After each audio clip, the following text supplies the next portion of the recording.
A cunning jewel thief leads police on a chase that spans the globe and lasts decades. Authorities all over the world seem powerless as they pursue a brilliant woman they will come to know as the Queen of Jewels.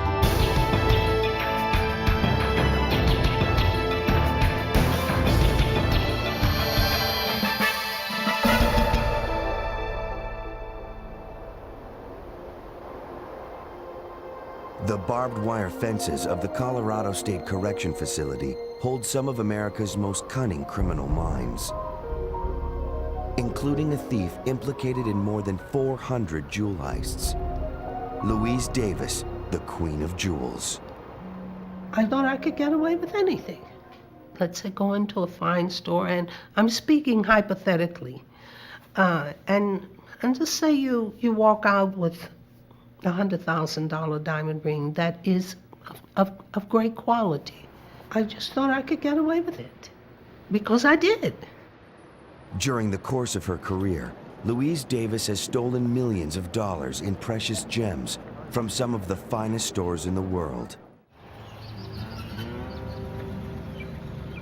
She remembers the beginning of that career as a young black woman growing up in Slab Fork, West Virginia.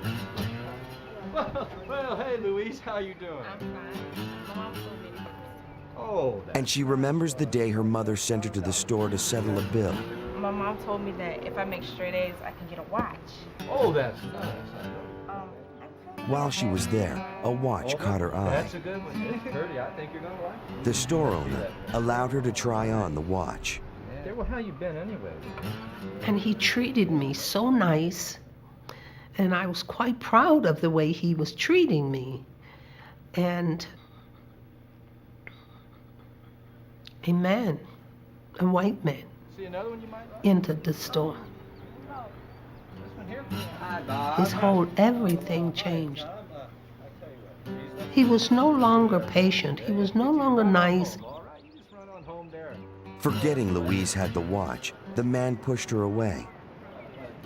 Come on in here. How you doing today, my friend? Doing fine. For an impressionable young girl, the incident would mark the beginning of her lifelong pursuit. I know I have this watch on, and I'm kind of miffed at the manner in which he has changed on me. And I'm not going to give him this watch back at the counter. I'm not going to do that. Thank you a lot, man. Louise changed her mind and gave the watch back. Now, Louise, Got this watch. But the incident gave her immediate insight into the way people work. Based upon what happened in the store, I know how to go in another store and cause the jewelry man to forget I have his watch. And I went from this store to this store to this store until I made it happen. It was a lesson Davis would call upon in the years to come. By the time she was a young woman, Davis's life was in chaos. She was divorced. She was unemployed. And she had a family to support. She decided her only option was to steal her way out of trouble. But first, she had to reinvent herself. Davis read fashion magazines like how-to manuals.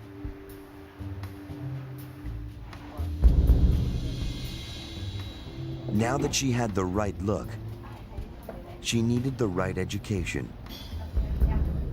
High-end jewelry stores became her classrooms.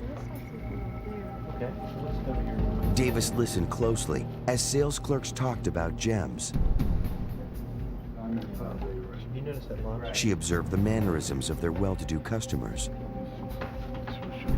Once she had seen how the game worked, she knew she could play it. I never felt like I had to get confidence. I never felt like I was lacking in anything that I needed in order to go into a fine jewelry shop. But even her confidence could not overcome the suspicions of store clerks. Davis realized she would never be thought of as well-to-do in the United States. So she went to Europe. In 1974, Davis found herself in Monte Carlo, the glistening jewel of the Riviera. She headed straight for Casino Square.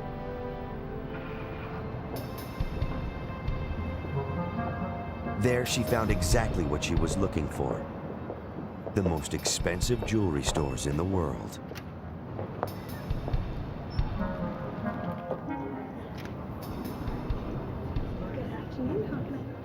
As she entered the first exclusive salon, she charmed the sales clerks to establish her persona, a woman of exacting tastes and the money to support them. As the clerks hurried to accommodate her, she simply waited for the right moment to strike. Hello, sir. When the salesman left her alone with a tray of rings, she quietly made her move. These days, your typical jewel thief, comes into a jewelry store with a mask and a shotgun and an accomplice and a hammer, and they break open the cases, get as many gems as they can, terrorize the patrons, and then get out of there. She was kind of elegant in what she did. After she had taken the ring, she calmly departed. A taxi waited out front.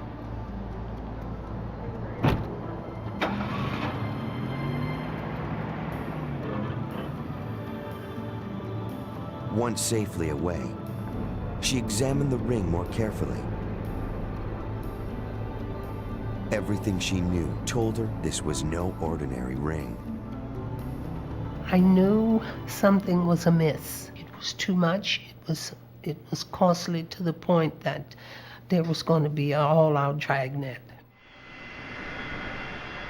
There was no sign of the police when she arrived at the airport. Louise purchased a ticket to Geneva, the first flight out of the country. She sat and waited, wondering how long it would take for the jeweler to notice the ring was missing. But it was already too late. We are with the police. Is there a problem, officer? We're not quite sure. Louise Davis was taken into custody by French authorities. Right that way. The policemen grew frustrated. They had nabbed their suspect, but the ring was nowhere to be found. Louise had been searched several times, but she used sleight of hand to transfer it from one hiding place to another.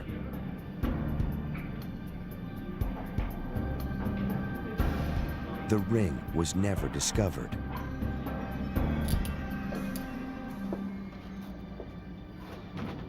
Eventually, I go to jail.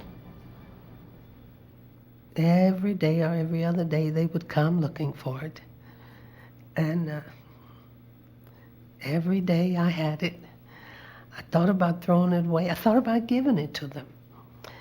And the attorney told me it wouldn't make any difference. Don't. If she was going to keep it, she had to hide it. Louise requested a pair of nail clippers. She used them to pry the diamond from its setting. Then I got me some thread, black thread and a needle. I put the diamond in the panty girdle loop, and I whip stitched it. She wore the girdle every day, only taking it off to wash it. And I wore it, wet or dry. I never was out of it. Several months later, Davis and another prisoner were taken to a city clinic for a routine physical exam. The moment she entered the building, Davis started looking for a way out. Is there a ladies' room around here? Right there. She asked to use the restroom. Davis had trained herself to act quickly.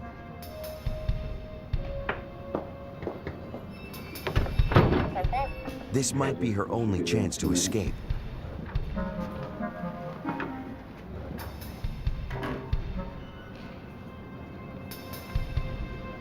She did not hesitate. As Davis left the hospital, she spotted a man getting into a car. She knew she was home free. He would not be the first man taken in by her charm, nor would he be the last. He drove me to over into Belgium, and that's where I went and got the passport. I just got out of there quick. I left that day.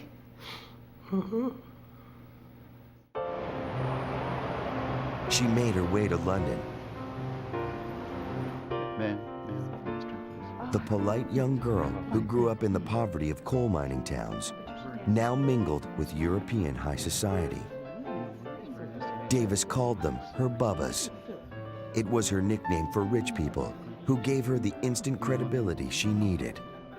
We window shopped close to closing time in the fine salon areas. I made sure the people inside saw me with Bubba. And then I would go alone. Being seen with the rich assured her entree into the most exclusive shops. She was always greeted by a very helpful sales staff. Every time she was in the store, she used the same ploy. It was brilliant in its simplicity.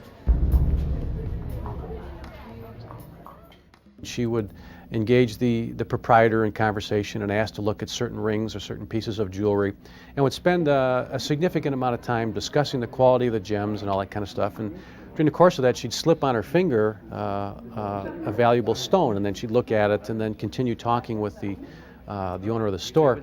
And at some point, she'd ask to excuse herself for a minute, either to go find her husband or to go get her checkbook or something like that, and she'd walk out the store.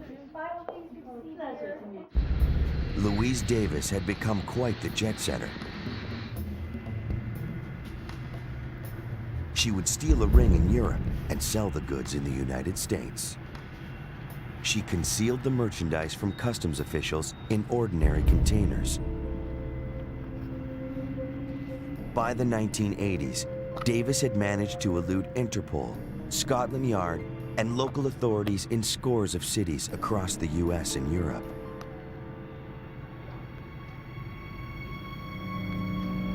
But her luck was about to run out. In 1982, Louise Davis was arrested for selling stolen merchandise in Tarrant County, Texas. The item in question was a 3-carat diamond ring worth nearly $32,000. Okay, look straight at me.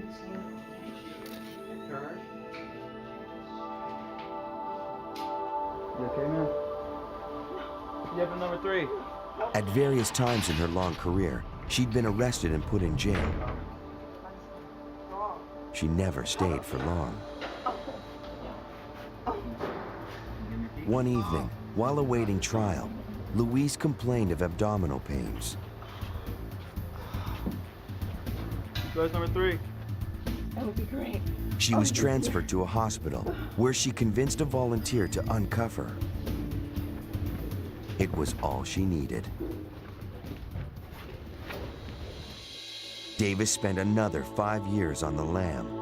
The FBI finally caught up with her in 1987. She was sent to jail for 6 years. Nearly 60, she was released. But was Louise Davis ready to retire?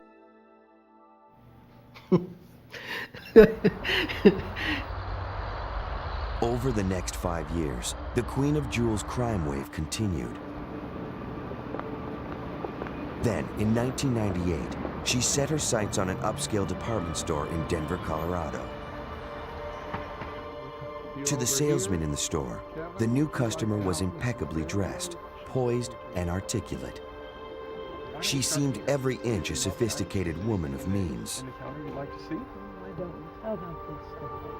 She told the clerk she was interested in purchasing a diamond bracelet and matching This ring. one as well? He showed her several Perhaps two rings. pieces. It would be his first mistake. Most insurance companies do not permit more than one piece of jewelry to be shown at one time. But you cannot do that to someone that you think is millionaire. Working with you today, Well, thank and I you, hope to see you again soon. Please come After back. 30 minutes, Davis said she couldn't make up her mind. She said she would return later that afternoon with her husband. What'd you make up? She couldn't decide if she liked the size or the season, so it's still up in the air. She said she has to go talk to her husband. Well, is there one of the rings over there? Maybe. I put 'em The all sales up clerks here. finally realized the truth. You don't think she might have taken a ring? The lady was a thief. Oh my God.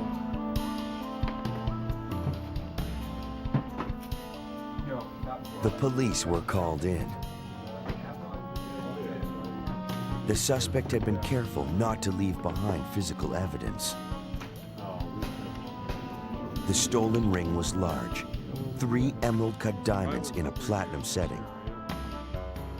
It weighed more than 5 carats and was worth $57,000. The officers relayed the suspect's description to Detective Gail Riddell, a 30-year veteran of Denver's Property Crimes Unit. Riddell had a hunch she knew who they were dealing with. The physical description and the method of operation sounded very familiar to me because of a bulletin that we had received from the Jeweler Alliance Securities. So I went back through and found the bulletin and read it again, and it matched the method of operation, and the physical description was correct of the suspect. The charming silver-haired grandmother was more than a thief. She was a one-woman crime wave. Riddell's 30 years on the force had taught her that thieves like Louise Davis move fast. The detective circulated a description of Davis to businesses in the Denver area. If Davis struck again, they'd be waiting.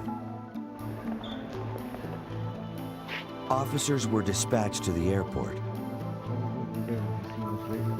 but no one had seen the notorious Queen of Jewels. As officers searched for the suspect, Riddell looked into her past. And what a past it was. When we put her into the computer to look at her record, it came out to be over 6 feet in length. I think we came up with 63, 64 arrests. From the information that I'd already received, this woman was more than big. She was enormous. A judge granted an arrest warrant. Based on Davis's lengthy criminal record, bail was set at a hefty $1 million. Now all they had to do was catch her. Riddell suspected Davis had already left the state. The detective called the Federal Bureau of Investigation for help. Davis, she discovered, was no stranger to them.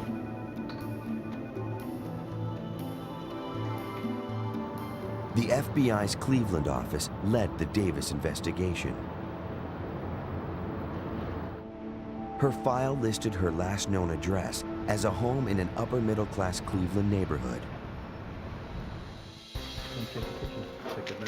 Nothing here. FBI agents searched her house. Davis was not there, but what they found intrigued them. Stashed inside the refrigerator was $10,000 in cash.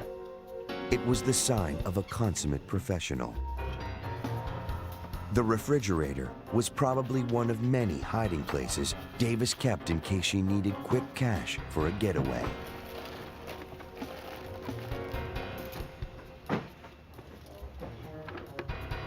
A box of forged passports confirmed their suspicions. Louise Davis was already on the move. And there was no telling where in the world she'd turn up. I got a phone call from the FBI agent stating, you may not like this, but we got into her house and we found a lot of passports. All of her photos are there, but under variable names.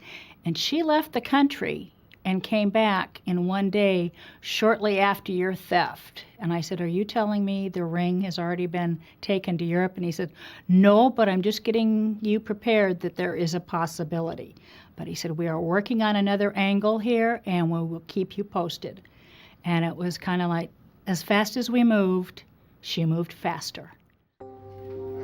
It was beginning to seem as if the Denver Police Department and the Federal Bureau of Investigation would be outwitted by a little old lady.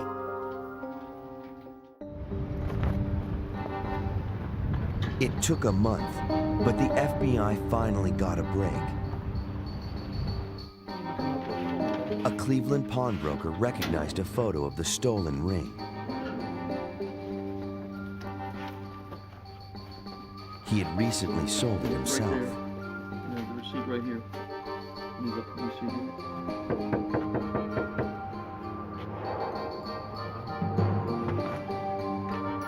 FBI agents spoke with a man who bought the item. Yeah. Do you have it with you? Just one other.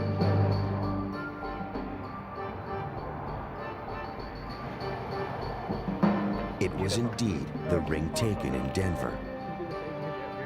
Agents had recovered the stolen goods, but they were no closer to catching the perpetrator. A 68-year-old woman who was clearly still in her prime. Louise Davis had been on the lam for most of her life. She had eluded the FBI and Denver police detective Gail Riddell for over a month. In September 1998, Davis walked into another upscale store in King of Prussia, Pennsylvania. This time, thanks to an alert sales clerk, she was not anonymous.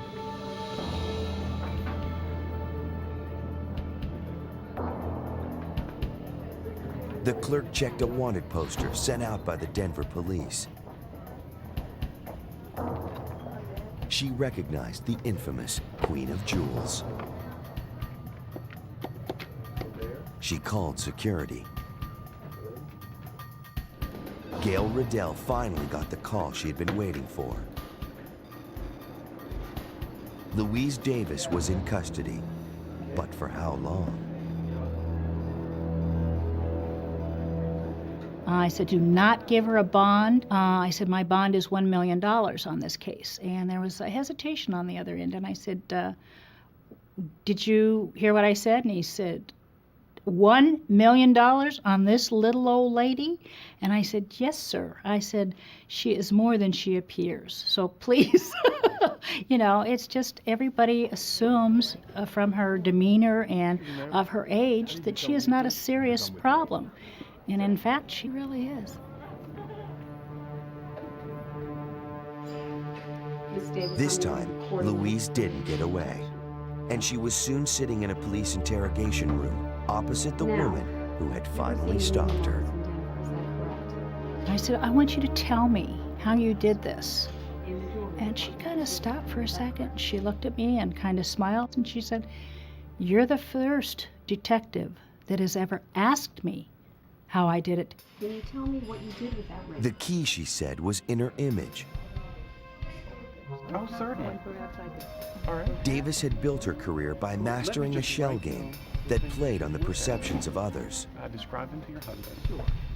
My name is Kevin again. Over and over, she performed the same con, and each time it worked. Certainly. Goodbye. I knew that I could have been just as successful on the straight and narrow. I did. I should have been a lawyer. But Davis didn't choose the straight and narrow. In February 2000, she was found guilty of grand larceny. Louise is eligible for parole in 2004 and could even be released earlier on good behavior.